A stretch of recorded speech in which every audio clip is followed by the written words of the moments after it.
McDonald, and welcome to another vlog. Now, I had done a version of this yesterday, but when I went to process it, the file was a 0-byte file, so something went wrong obviously. So we'll have another go. And as these are unscripted, who knows? I roughly remember what I spoke about yesterday, but we'll see how things go. As you can see, I've got several of my toys in the background. We've got Dino here, and Steggy, and me dog. I've got two real dogs, but yeah, these are some of my toys. Let's see. What I wanted to talk about today was, of all the different parts that make up my personality, and we all have different parts that make up our own particular personality. Some of these, to the best of our knowledge, our awareness, we were born with. And in my case, this is probably autism, also being transgender. Another important part of who I am is being an introvert, and that, from the research I have done, has a genetic component to it, and which means that it's at least partly inherited, i.e. we're born with it to some degree. If anybody thinks differently, hey, don't scream at me. I haven't researched every detail thoroughly. I'm just relying on my own knowledge through my own training that I have done, and talking about my own experiences. And if I've got something wrong, hey, that's, everything I've said is correct to the best of my understanding. No, not correct. They don't really use the word correct in science and medicine. They use more evidence that something works, evidence that something seems to be the case. So I guess with introversion, it's been they've in studies of people who come up on the the scales as being an introvert, they've looked at their close relatives, and in a lot of cases it seems they've had close relatives who are introverts, which suggests that it's possibly inherited. There could be other factors, but inheritance is it seems to be part of it. Let's see, so introversion, autism, being transgender, that could also have a genetic component to it, but we're still, I think the jury's still out on what causes someone to be transgender. All we really know is it's something that's present often since childhood. That's why there are many children who have this sense of them being a gender other than the one that they were told they were at birth, as was the case with me. But my own awareness wasn't so much from childhood. It actually took me till I was about 40 to realise that I was transgender. But I did have an awareness during my childhood that there was something that just wasn't right for me. And something else we're born with, and the fourth factor, if you like, that I want to talk about today, is not really a scientific thing, but my star sign. I'm a Libra by birth, and while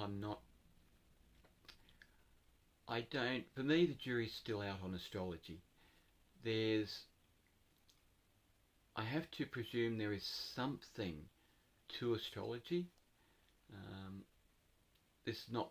I'm not the only person who's read characteristics typical of a particular person born in a particular star sign and those characteristics happen to apply. In my case, it was some very, very specific things I actually came across in a meme, and I read it just out of curiosity, and I went, blimey cricket, those three things happen to be me, at least to some extent. What are they? The key one for me has been, I tend to be a people pleaser. I don't necessarily like to do as I'm told, but I like to keep the people around me happy. I tend to do the things that they want me to do, even if I'm not happy about it. And it's taken me a very long time and a mental breakdown to start to learn to put up the boundaries between keeping people around me happy, which is often a good thing.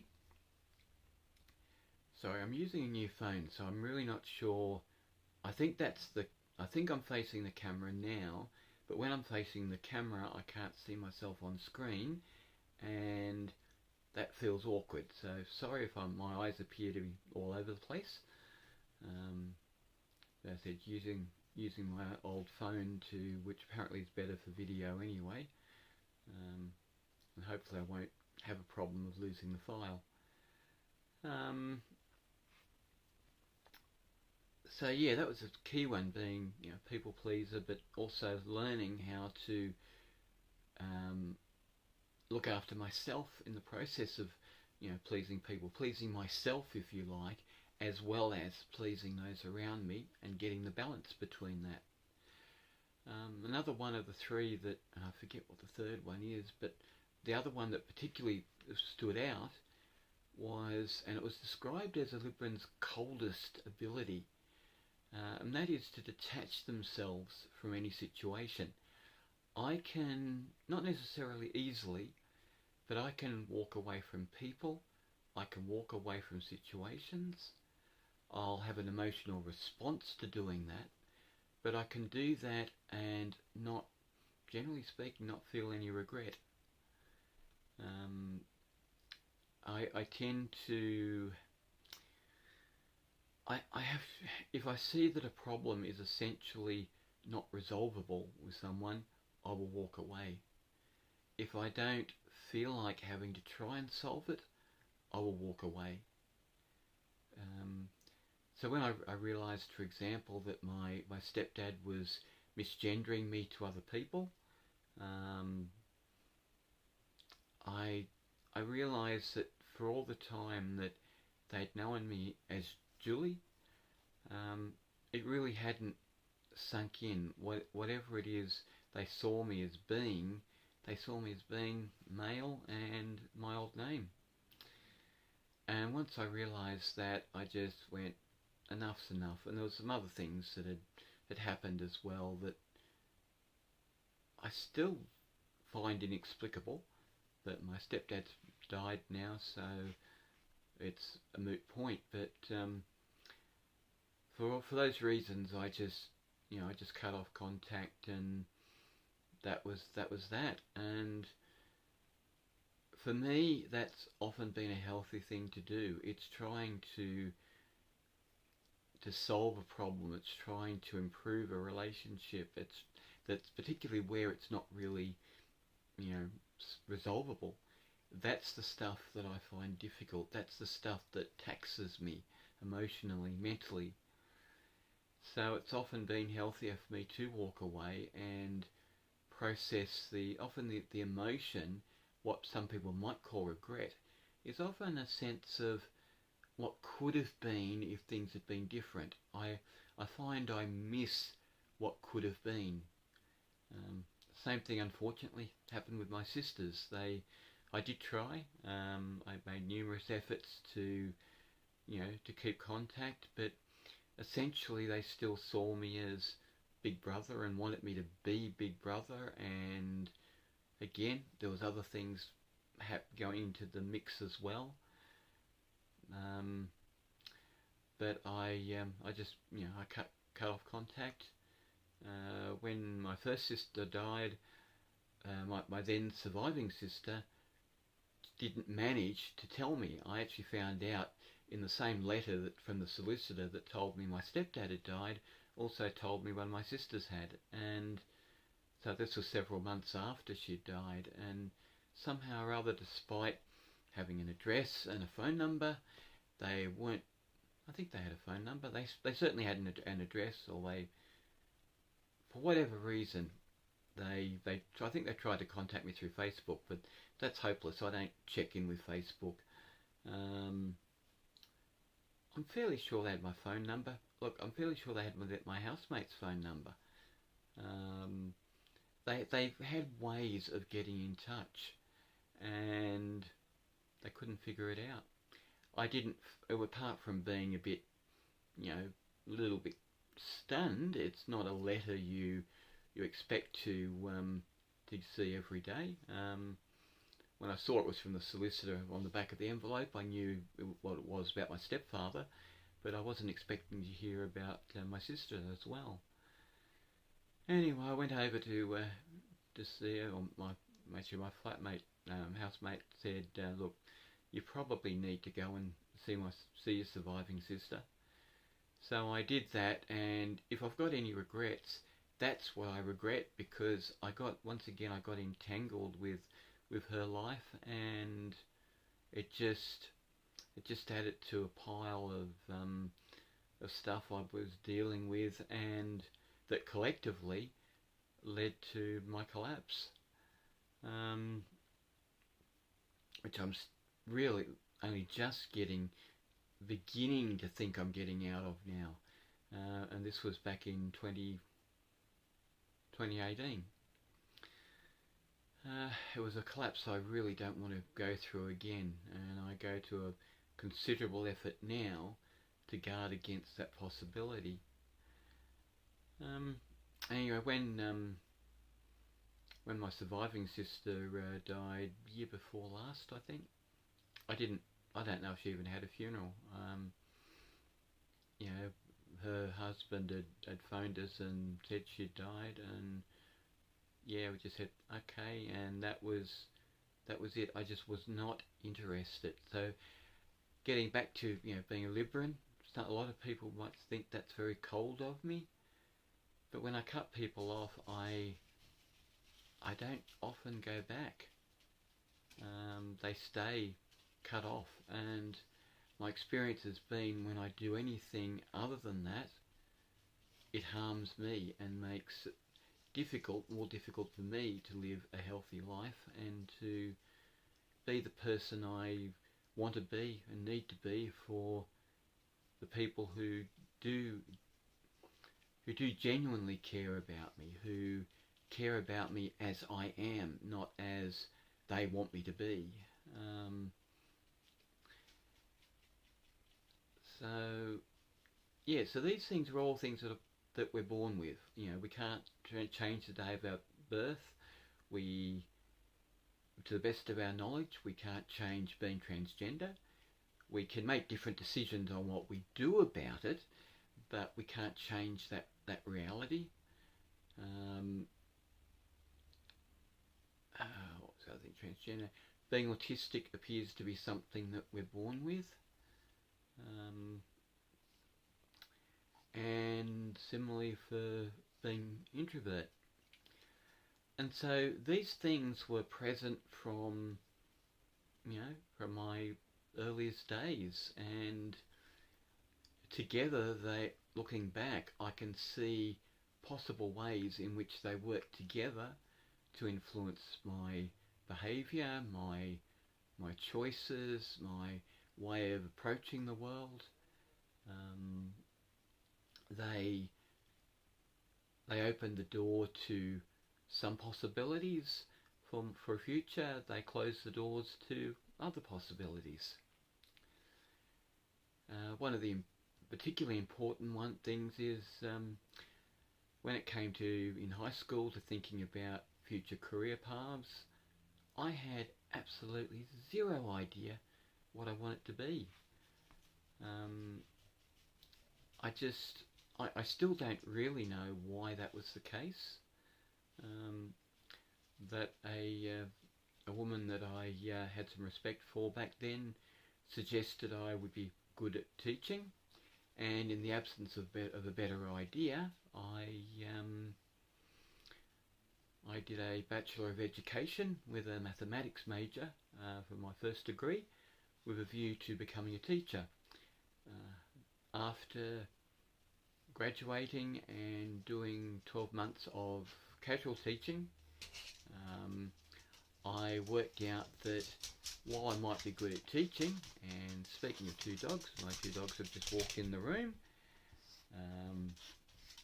So if you see a dog in the picture, that's why, and I'm just going to reach down and pick one of them up who has trouble getting up on the bed.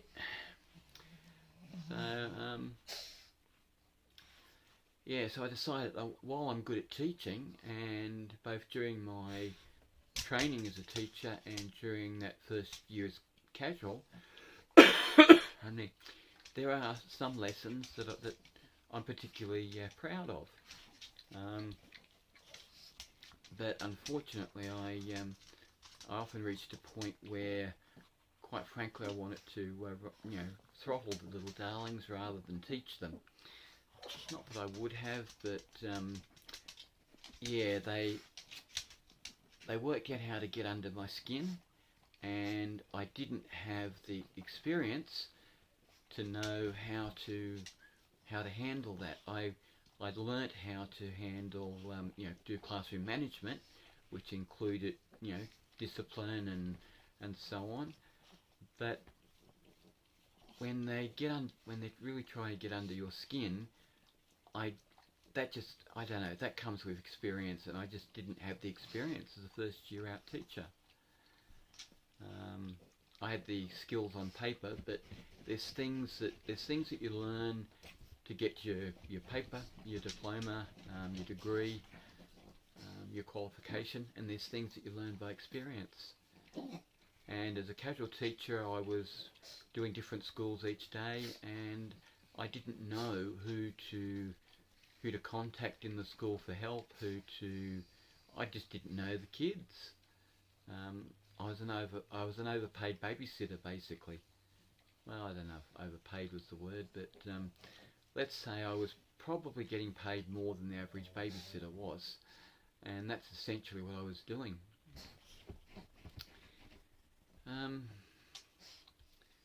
So that was one example, and I thought, okay, somebody thinks that I'd be good at teaching, so I'll go along with that, because hey, I figured it'd make them happy as well.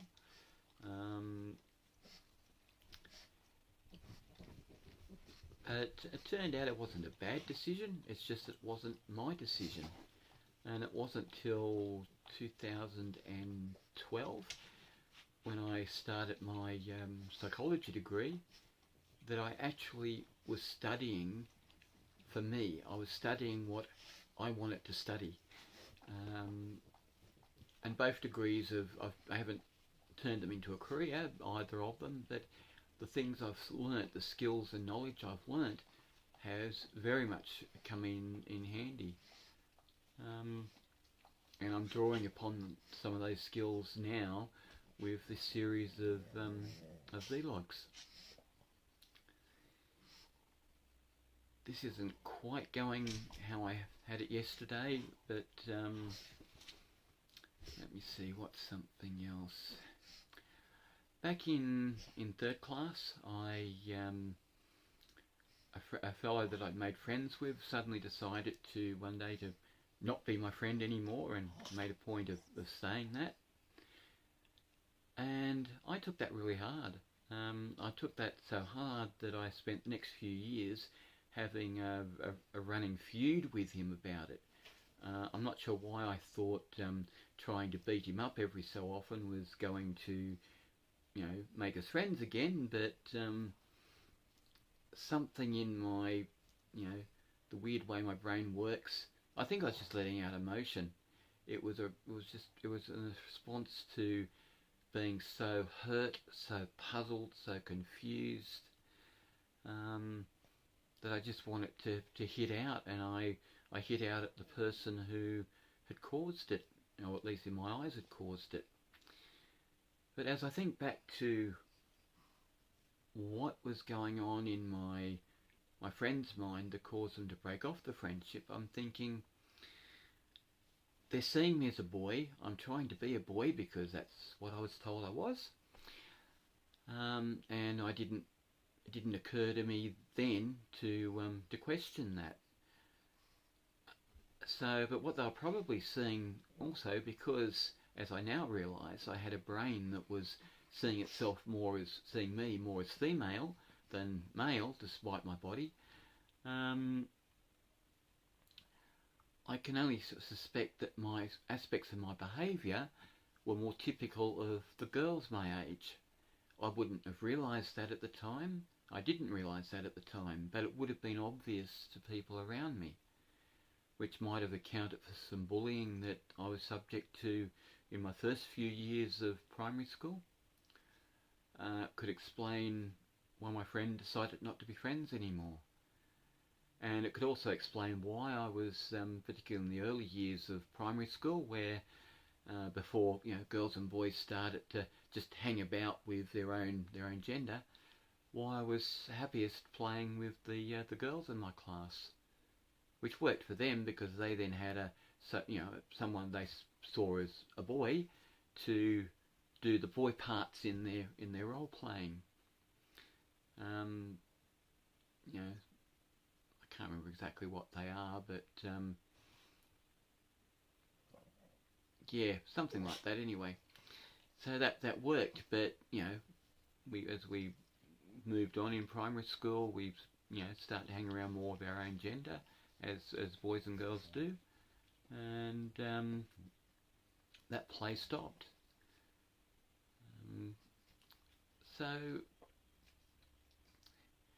I could explain these things through the lens of being transgender, perhaps through the lens of being autistic. I really didn't know, and I still don't know what to do in a crowd of people.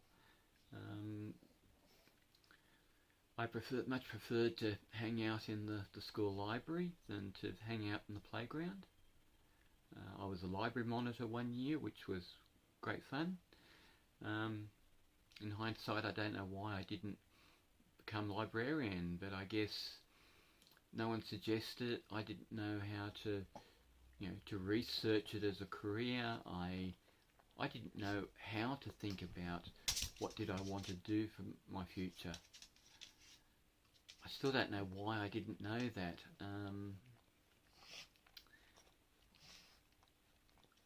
And I can't really I can't give a detailed response of how being transgender, probably autistic,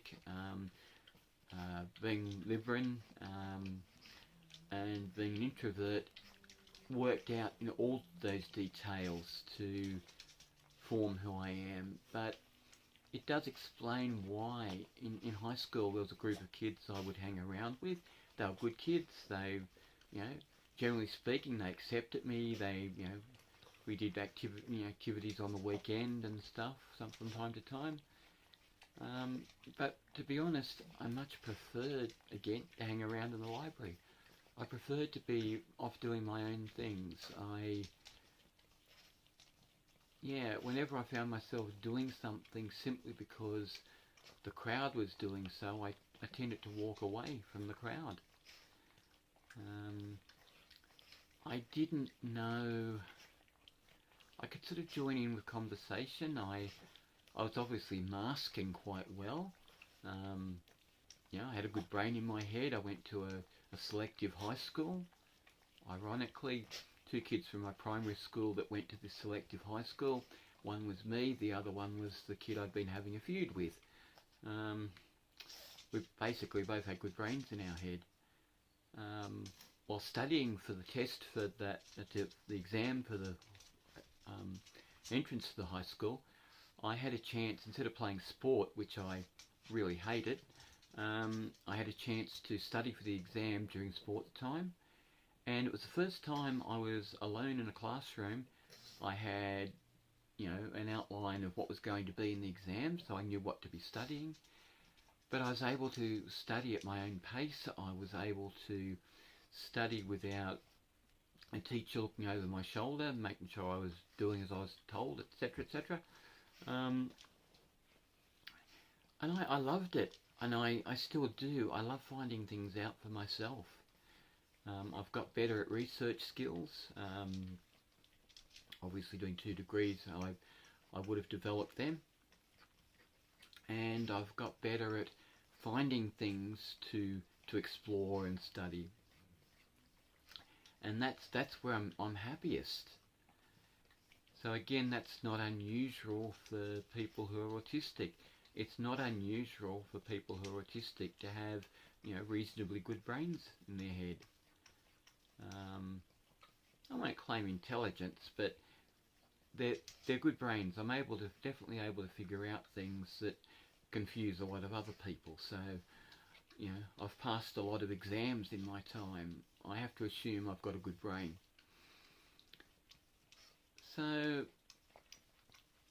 these are some of the things that confused me. I was a very obedient kid. Mum would tell me from time to time that she could have her ornaments down on the shelf at toddler height, and I would leave them alone. But when my sisters came along, they had to go up off the bottom shelves because my sisters were into playing with the ornaments and possibly breaking them and so on. So basically I tried to be, even as a toddler, I tried to be a good kid. I tried to please Mum. That carried over into my spirituality. I tended to take things literally too. If something was said as A, then I took it as being A. I took the notion of a relationship with God as being a literal relationship, not some, spiritual sort of thing, but a literal, real relationship. And my experience since, and I was about 8 when I realised that take relationship with God literally. Since then, there's been far too many coincidences that would be the only other explanation for me to not think that there's some power in the universe, something beyond myself, whether it's God, whatever you want to call it, whatever, synchronicity I think is one word that's floating around, but I've got to read up a little bit more on that to know if that's the word.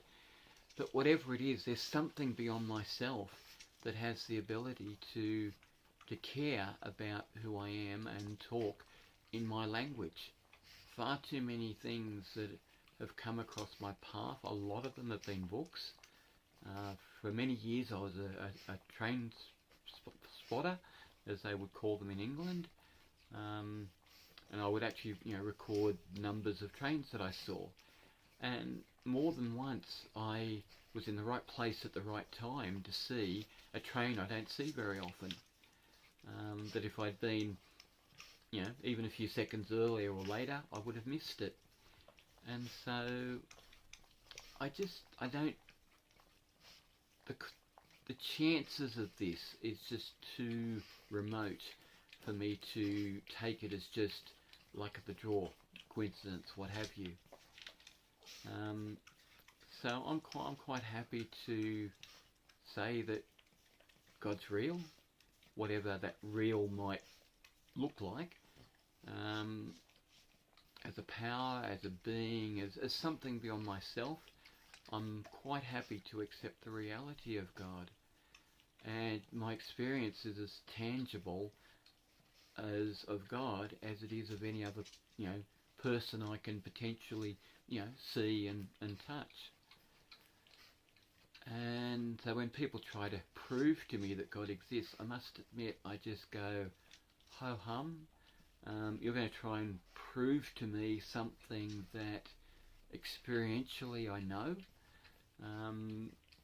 And again, I'm talking my experience. I'm not trying to prove, I'm not trying to kind of argue a point. I'm just saying, this is my life experience, this is how I understand it. If you want to call me nuts, feel free. I'd probably agree with you. So these are the ways in which those aspects of my personality that I seem to have been born with have influenced the way I think, feel and behave in the world. And I'm half an hour into this video now, so I'll probably have to continue it next one. But the most significant part of that is when, in my teen years, I was really puzzled as to why my peers were finding themselves with girlfriends and boyfriends, and I just didn't have a clue as to how to find a girlfriend. I just didn't have a clue, and it puzzled me. It brought this awareness that there was something about me that was different. You know, one or two of the adults around me noticed things that were unusual, but they didn't. Back then, you know, transgender was not a word that was, you know, talked about or, you know, or known about very much even. So no one in, you know, where I grew up, none of the adults were aware of what transgenderism is, as far as I know. The closest they got was thinking I might have been gay, but I didn't see myself as gay back then. I'm not sure what I see myself as now, but I definitely didn't back then. But so I had this great big puzzlement, and it was this puzzlement was probably the defining feature of my mid-teen years and onwards. But that's going to be a story for another video. So basically, yeah, I was born most probably being introvert, Libra, being transgender and being autistic, and these things have shaped from childhood who I am and what I've become. Let's see, as for my next video, I think my next video I want to talk about being ABDL, and that's another, for many people, that is very much an identity. And again, I think the jury's still out on why people are ABDL. The reasons for it are very complex. For some people, being ABDL is more a sexual thing, more of a fetish. For others, it's very much an escape from adulthood. For some people, that escape goes so far as to they become, you know, permanent adult infants, needing another adult to care for them full time. That's not so usual, but it does happen. So I think next video, and to be honest, talking about being ABDL is fun. I can talk about my toys, as you know, as you can see. I want to talk about my diaper wearing, what I use, why I use them, partly because one of the things with these videos is to say, what can these parts of my personality look like? What can it look like being someone who's autistic and transgender? I'm not the only way this can look for people, but I want to talk about one example, like for me, of what being these things looks like. And yes, I'd like to talk about what being ABDL looks like, what I do as someone who's ABDL. So I think that's what I'll do for my next video. But I do want to get back to this puzzlement from my teen years, and how that panned out, how that developed, how I got from there to realising I was transgender, because it turned out that was the core of the problem. A boy, a young man, as I was told I was and considered myself then to be, but behaving in ways that were not typical of boys and young men. So that'll be, I don't know, video after next, but I think the next one will be on what my experiences so far of being ABDL. In the meantime, be safe, look after yourselves. Thank you for watching, and I'll look forward to next time. Bye for now.